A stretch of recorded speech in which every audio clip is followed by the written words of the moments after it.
Welcome to கீனம்னா vlog. நான் கிருஷ்ணா. நான் angel. இன்னைக்கு நம்ம எதை பத்தி பார்க்க போறோம் அப்படினா மீன் குழம்பு செய்யறது எப்படின்னு பார்க்க போறோம். நம்ம சேனலுக்கு நீங்க புதுசா இருந்தா சேனலை சப்ஸ்கிரைப் பண்ணிட்டு வாங்க வீடியோக்குள்ள போகலாம்.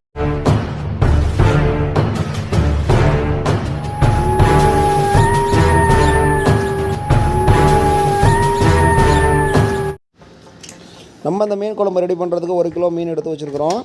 மீனை வறுக்கிறதுக்கு முன்னாடி மசாலா போட்டுக்கலாம். 2 ஸ்பூன் மிளகாய் தூள் போட்டுக்குவோம்.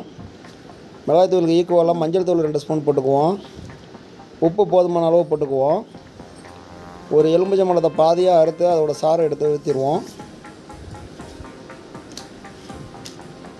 மீனில் மசாலா ஒட்டுறதுக்காக கொஞ்சமாக எண்ணெய் சேர்த்துக்கலாம்.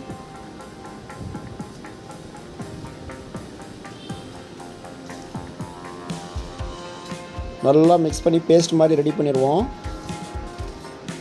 எவ்வளோக்கு எவ்வளோ நீங்கள் மிக்ஸ் பண்ணிங்களோ அந்தளவுக்கு பேஸ்ட் மாதிரி ஆகிடும். இதை ஒவ்வொரு மீன்லையும் அப்ளை பண்ணிக்கலாம்.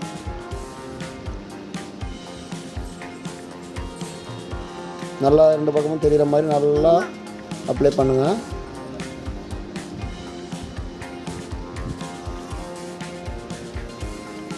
இந்த மாதிரி எல்லா மீனையும் அப்ளை பண்ணி எடுத்து வச்சுக்குவோம்.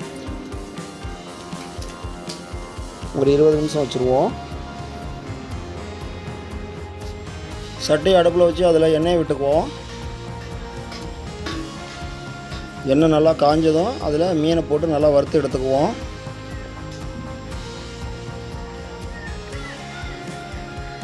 எல்லா மீனையும் நல்லா பொரித்து ஒரு பாத்திரத்தில் எடுத்து வச்சுருவோம்.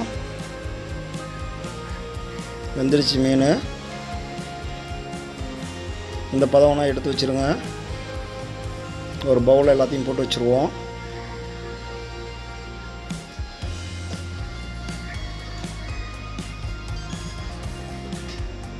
அவ்வளோதான், நம்ம மீனை பொரித்து வச்சுட்டோம். இப்போ மசாலா ரெடி பண்ணிக்கலாம். மிக்ஸி ஜாரில் ஒரு 5 சின்ன சின்ன தக்காளி, பெரிய தக்காளி இருந்தால் ஒரு 3 தக்காளி எடுத்துங்க, போட்டு ஜூஸ் பண்ணி வச்சுக்குவோம். ஆயிடுச்சு.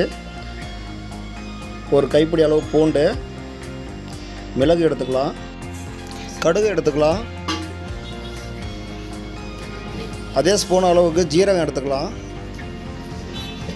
2 பச்சை மிளகாய் போட்டுக்குவோம் காரத்துக்கு, மல்லித்தூள் 3 ஸ்பூன் போட்டுக்கலாம், உங்கள் காரத்துக்கு ஏற்ற மாதிரி தான். ஒரு கைப்பிடி அளவுக்கு கொத்தமல்லியாக அதில் வச்சு அரைச்சிருவோம். அரைச்சி ஜூஸ் பண்ணி எடுத்துக்குவோம். நம்ம மசாலா ஜூஸ் இப்போ ரெடி ஆயிடுச்சு. இப்போ நம்ம குழம்ப தாளித்து விட்டுருவோம். கடாயில் எண்ணெய் சேர்த்துக்குவோம். எண்ணெய் காஞ்சதும் ஏலக்காய், பட்டை, கிராம்பு இதெல்லாம் போட்டுக்குவோம்.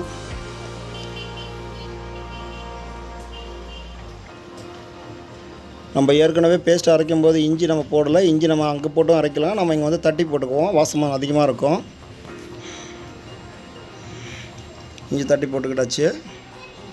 இப்போ நம்ம மிளகாய் தூள் 1.5 ஸ்பூனுக்கு சேர்த்துறோம். ஏன்னா நம்ம 3 ஸ்பூனு மல்லித்தூள் சேர்த்துருக்குறோம். 1.5 ஸ்பூனுக்கு மிளகாய் தூள் சேர்த்துக்கிறோம். நல்லா அதை நல்லா பச்சை வாசனை போகிற வரையும் வதக்கிக்கலாம். ஓகே, இந்த அளவுக்கு ஆனிச்சுன்னா பச்சை வாசனை எல்லாம் போயிடும், நல்லா மிக்சிங் ஆயிரும். இப்போ அரைச்சி வச்சுருந்த டமாட்டோ ஜூஸை சேர்த்துக்குவோம்.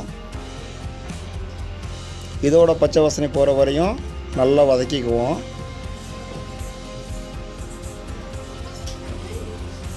ஓகே, இப்போ அரைச்சி வச்சுருந்த மசாலாவையும் சேர்த்துக்குவோம்.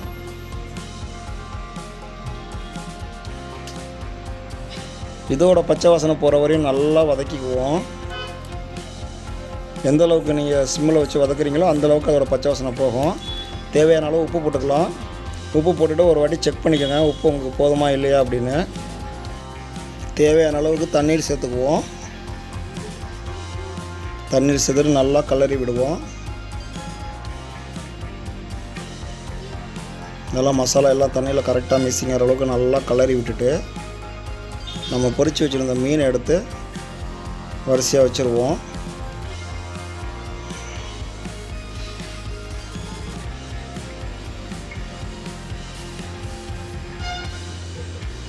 இந்த மாதிரி வச்சுட்டு மூடி வச்சுருவோம். சிம்லேயே வைப்போம், ஹை ஃப்ளேமில் வைக்க வேணாம். ஒரு 10 மினிட்ஸு. ஆல்ரெடி மீன் பொரிச்சாச்சு.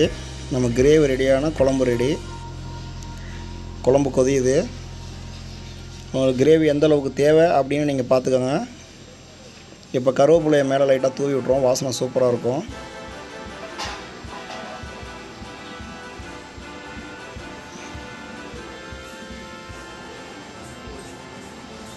அவ்வளோதான். கருவேப்பிலையை நீங்கள் போட்டு ஒரு 2 நிமிஷம் 3 நிமிஷம் நீங்கள் அடுப்பில் இருந்தாலே போதும்.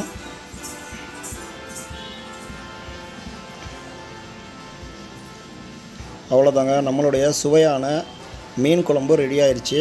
இந்த மாதிரி உங்கள் வீட்டில் நீங்களும் செஞ்சு சாப்பிட்டு பாருங்கள், ரொம்ப சூப்பராக இருக்கும்.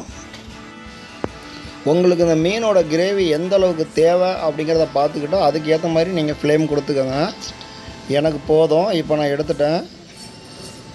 இப்போ நம்ம ரைஸில் போடுறோம். அவ்வளோதான், நம்மளுடைய சுவையான மீன் குழம்பு ரெடி ஆயிடுச்சு. North Indian special. இவங்க கடுகு யூஸ் பண்ணி தான் பண்ணுவாங்க.